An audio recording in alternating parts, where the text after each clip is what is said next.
Shake it.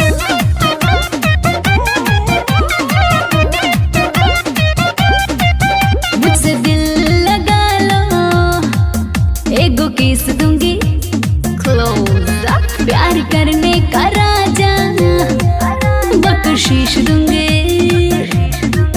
मुझसे दिल लगा लो, एगो किस दूंगी, प्यार करने का राजा बख्शीश दूंगी। साला आजकल का प्यार भी गजब हो गया, सुबह लाभ हो गया, सांझ सब हो गया।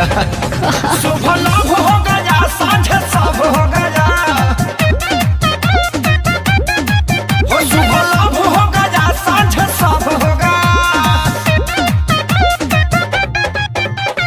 Same body, mind, babe, come on enjoy. Same body, mind, babe, come on enjoy.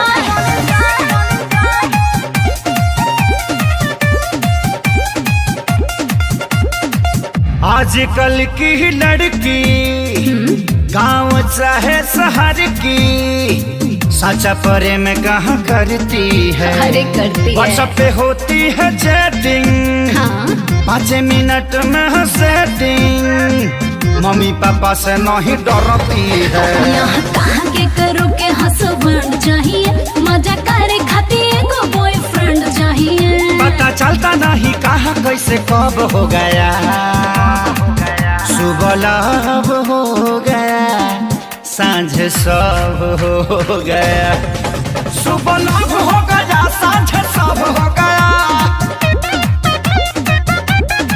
हो सुबह लाभ हो गया, सांझ सब हो गया।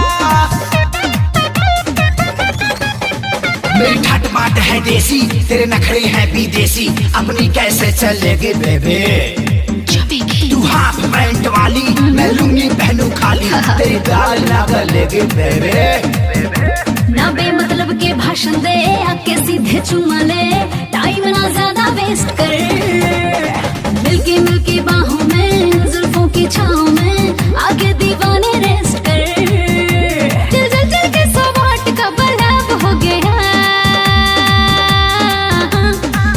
सुबह लाभ हो गया, सांझ सब हो गया। सुबह लाभ हो गया, सांझ सब हो गया। हो सुबह लाभ हो गया, सांझ सब हो गया। अरे हटा यार, ये प्यार कोरोना से कम नहीं है। काहे वैक्सीन मांगे है व्यास?